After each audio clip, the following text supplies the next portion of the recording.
emissoras e grandes projetos começaram a investir pesado, talentos que tinham muitos seguidores ou engajavam Algoritmo, muito, será? etc e tal. Como você enxerga esse momento? Não adianta você ter milhões de seguidores se você não tiver vocação.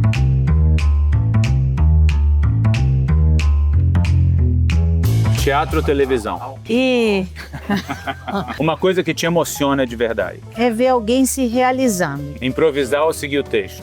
A cena mais difícil da sua carreira? Ah, foi Força do Querer. Vilão ou mocinha? Vilã.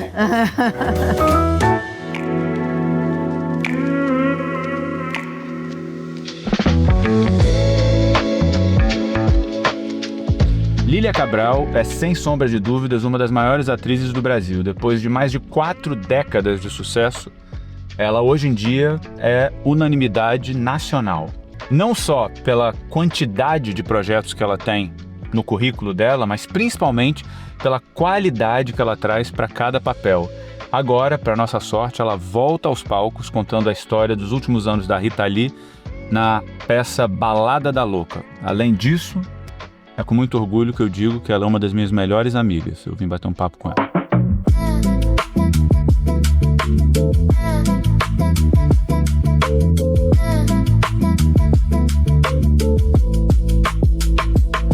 Olha só. E aí? Bom dia.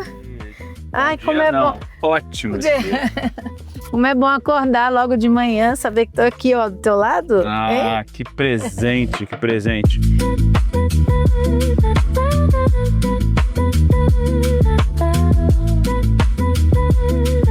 Eu sinto muita falta de dirigir em Nova York. Ah, é? Você gosta de dirigir ou não? Eu gosto, eu sinto prazer. Eu gosto muito de ir para televisão, por exemplo, dirigindo. Olha Porque eu vou pelo contrafluxo, né? Uhum. As pessoas todas estão indo para o centro e Sim. eu estou indo lá para Barra, Sim. para Jacarepaguá. Então, o trânsito sempre é calmo. Então, você vai passando, você vai vendo toda aquela natureza, aquele mar, né? Enfim, isso me acalenta. Mas voltar... Então, aí, por isso que às vezes eu prefiro ter uma pessoa que vai me buscar. Eu te entendo tanto. Porque você acaba... Aí você tá morta, né? Uhum. Mesmo que não tenha trânsito, mas cansativo. Desgasta. Não, eu apresentei um programa matinal durante 3 anos. Sim. Então eu estava no ar entre 7 e 10 da manhã todos os dias, mas eu tinha que chegar no estúdio 4 horas da manhã, eu acordava 1h30, 2 horas da manhã. Mas eu amava aquele momento da ida para o estúdio. Sim. Porque eu ouvia música, é uma coisa meio contemplativa, né? Sim. Eu tenho 2 momentos assim na minha vida. Eu sou muito workaholic, como você sabe, mas dirigir me acalma e banho. Ah, sim. No banho você não fica pensando, você não cria um monte de coisa? Totalmente. Ai, eu acho tão legal isso.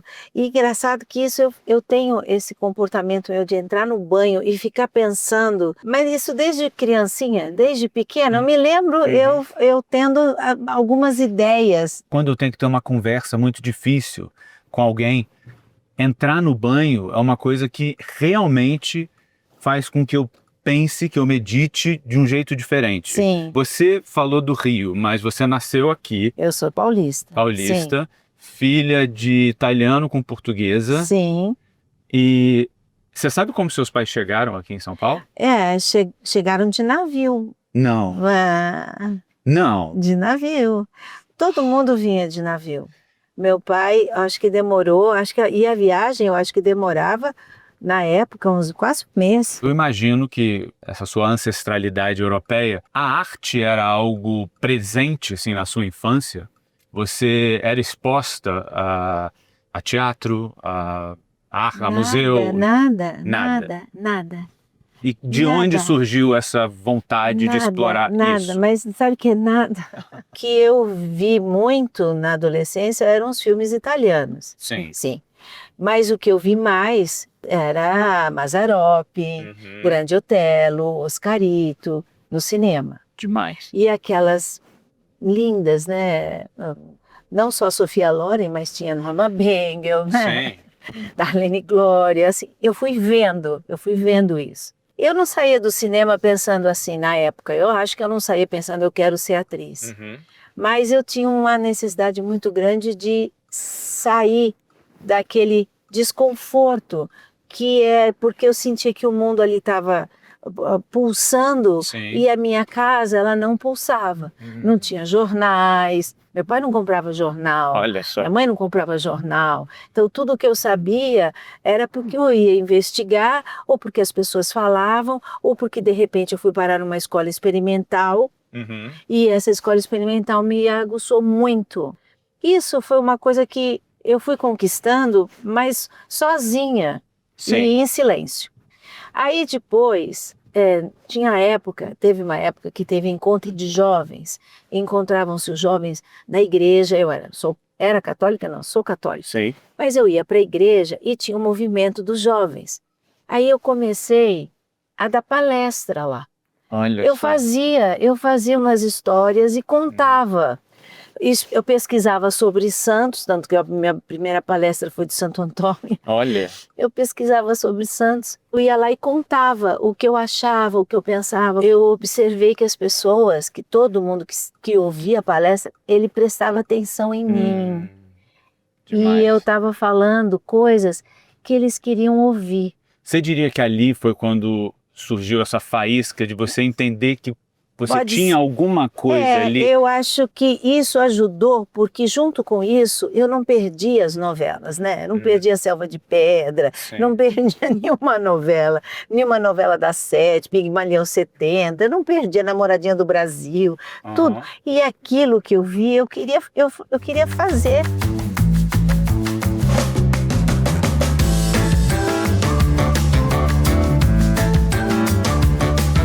A gente não pode esquecer a potência que uma novela da Globo é e foi durante muito tempo. Hoje em dia, a gente vive num mundo em que a gente tem várias fontes de informação, as pessoas são mais distraídas, a nossa atenção está muito menor.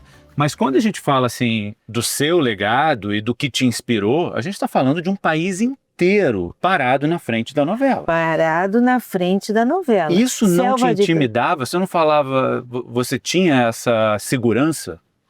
Não me intimidava, não. Ah, que lindo. Eu não pensava assim. Eu só pensava que eu olhava e eu achava que aquilo era tão especial, tão bonito. Eu acho que eu me sentia cada vez mais próxima daquilo que eu queria fazer, inconscientemente. Sim. Quando eu entrei na faculdade, na Belas Artes... Sim, aqui na USP. Eu fiz a FIA. Quando eu entrei, aí foi o suficiente para eu descobrir que era o que eu queria mesmo. Apesar de ser assim uma chaleira, sabe quando a chaleira está fervendo? Ela começa com as bolinhas. Assim. Quando eu entrei em Belas Artes, aquilo já estava saindo a tampinha até, né? O Humberto ia abrir e falou assim, olha, eu acho que você devia procurar a escola de arte dramática. Foi a palavra... O que você precisava, foi a deixa.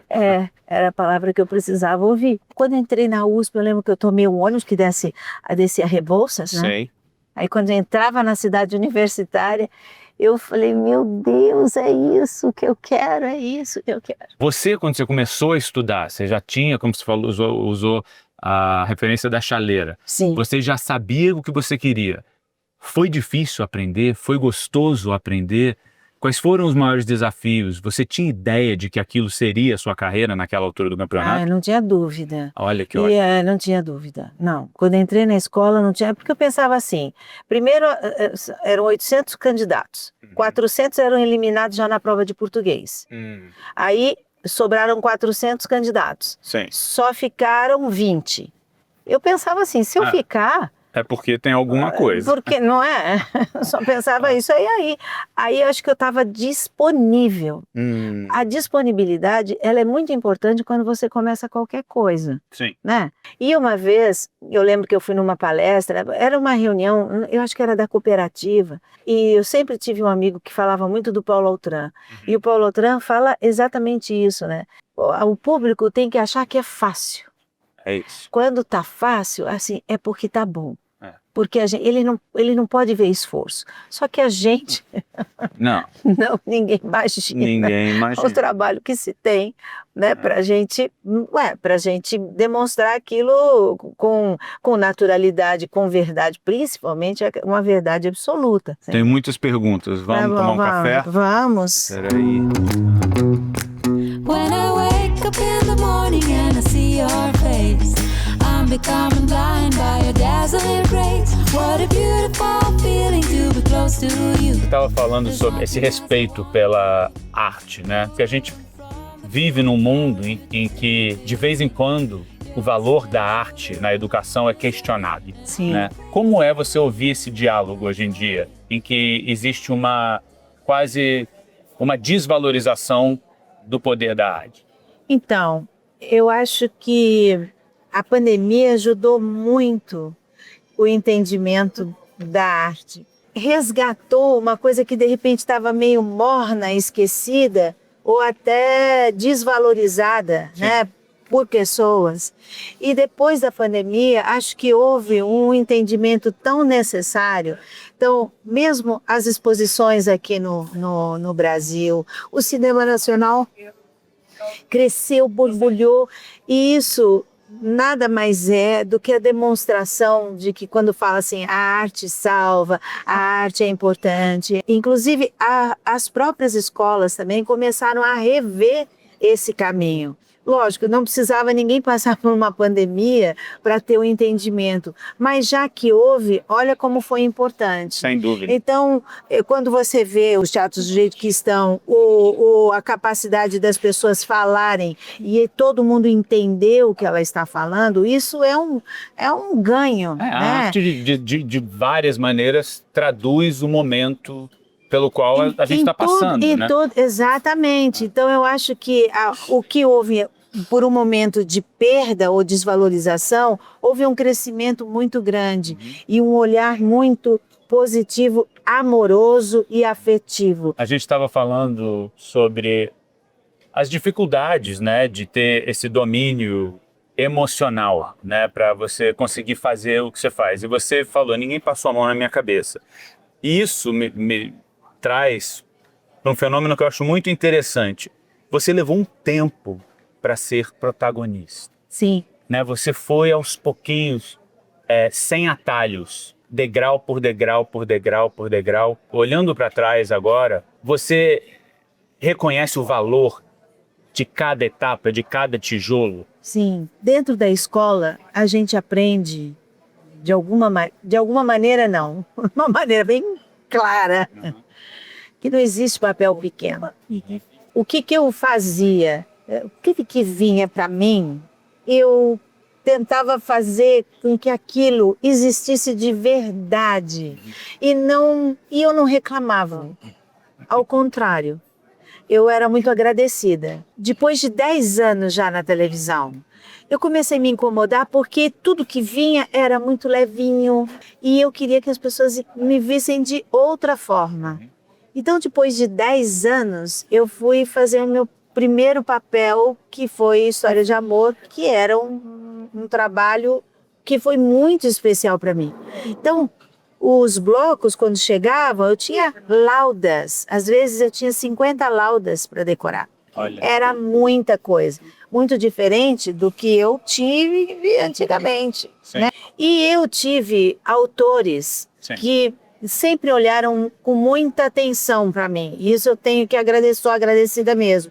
E tive diretores também, que mostravam confiança. Quando eu entrava no set e sentia que eu podia ir pelo caminho que eu tinha escolhido, porque estavam confiando em mim, então eu me sentia cada vez mais segura. Sim. Quando veio, eu nunca pensei assim, quando eu vou fazer a primeira protagonista, ou quando veio a protagonista, as perguntas sempre eram assim, essa primeira protagonista, e eu pensava assim, mas gente, e as outras coisas que eu vi, né?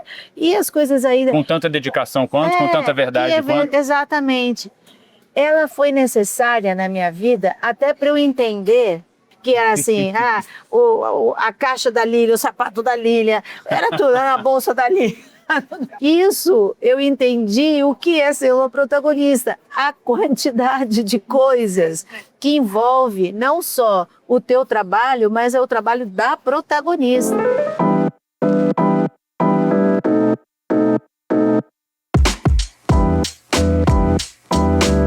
Mas eu diria que Fina Estampa foi talvez a novela que eu assisti com mais regularidade. Sim. Eu parava para assistir. Ai, que bacana. E eu li em uma entrevista um tempo atrás que você falou que foi um dos papéis mais transformadores, Sim. porém mais difíceis para você. Sim, com Por quê? certeza. Porque eu deixei de ser tudo aquilo que as pessoas me viam para me vestir de mecânica. Uhum. Me vestir de mecânica significava tirar a vaidade, comprar a vaidade, ela tá onde? Você vai guardar no armário por um bom tempo, pelo menos 1 ano, aí depois você vai rever tudo que você fez, mas em primeiro lugar é a vaidade que vai ficar guardada. Eu só pensava assim, se eu fizer tiver qualquer atitude que as pessoas digam assim, imagina, ela não anda, não fala assim, ela não anda assim, o comportamento, se eu tiver qualquer atitude querendo mostrar algum glamour, né, até mesmo no olhar, eu vou perder. Então, foi muito desafiador. Quando ela fica rica, isso era uma coisa que eu também falei assim, a pessoa ficar rica, ela não vai se vestir de seda, colocar brinco desse tamanho. Não vai. A roupa dela A essência dela é a mesma. Exatamente, é uma calça jeans, um paletó, quando tá frio, e uma camisa. E acabou. Como foi para você navegar por fato da sua filha ter se inspirado tanto no universo que você navega com maestria, né? A Júlia é uma atriz de mão cheia, ela é roteirista, ela é talentosa, ela é curiosa, ela é eloquente.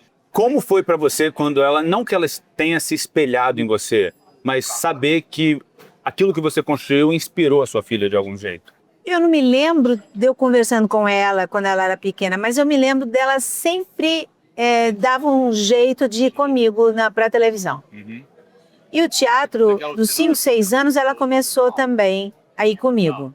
O teatro eu ficava mais inquieta, porque eu ficava pensando assim, 5, 6 anos, ficar sentada, mas ela ficava. Olha. E a televisão, enquanto todo mundo fica lá 5 minutos, vê uma cena, vê 2, vê 3, vai assim, quero ir embora, porque tá chato. Não, ela ficava. Mas sem nunca forçar, você quer ao contrário. Eu nem tocava no assunto. Sim. E foi difícil ela falar para mim, justamente porque ela ficava com medo de, sua mãe é atriz, então vai ter comparações. Sim. Né? Ela ficava com... Aí o dia que ela falou, eu falei assim, então... E o melhor de tudo foi quando ela entrou na PUC, que ela é formada, que ela começou a escrever. Porque a Júlia sempre escreveu bem.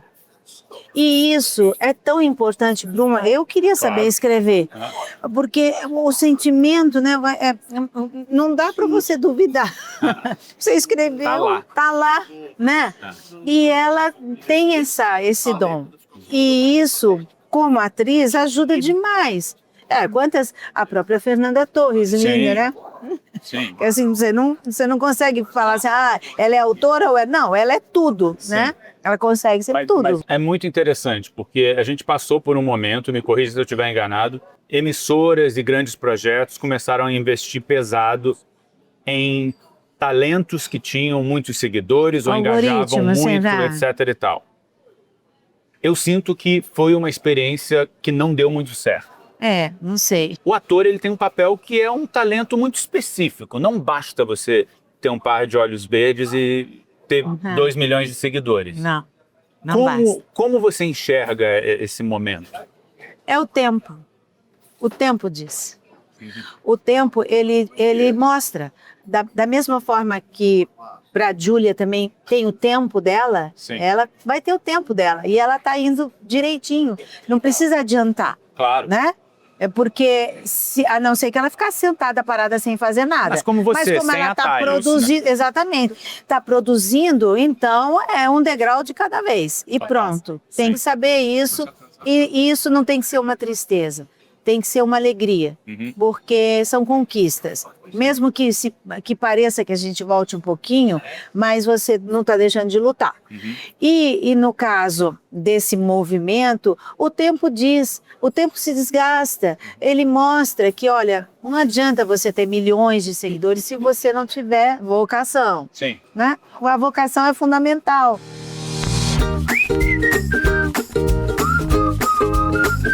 Agora eu vou fazer o último bate-bola pra gente terminar. Teatro ou televisão?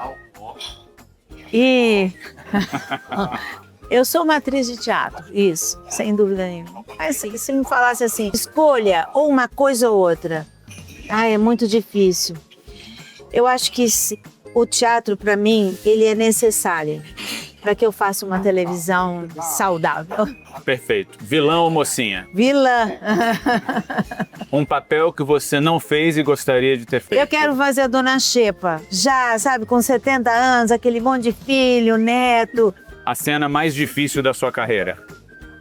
Foi em Força do Querer, que ela tentava o suicídio. Uma das cenas das quais você mais se orgulha?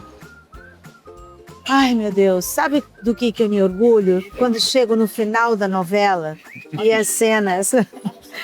Eu sempre tive cenas muito legais nos finais das novelas que eu fiz. E a última que eu fiz, Garota do Momento, eu amei, porque ela se transformou numa funcionária da casa, onde ela que era dopada de remédio, e ela cantava e bebia, e eu adorei. Enfim, eu acho que as cenas que eu mais me orgulho são as cenas que é como se você falasse, bom, missão cumprida, valeu a pena. Improvisar ou seguir o texto? Não, seguir o texto.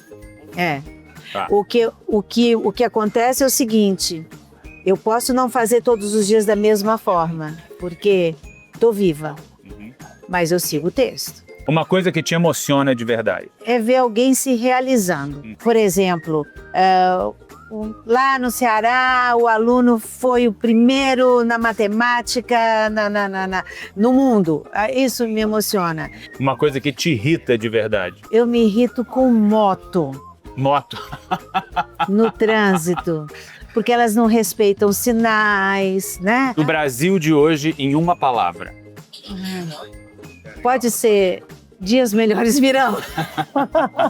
Vou terminar Uma expressão. com a música da Rita. Como termina o dias? Você jura, Rita? Juro. Que dias melhores virão? Eu juro. Maravilha. Obrigado. Você Obrigada. sabe que eu te amo. Obrigado, Também obrigado, amo obrigado. você muito.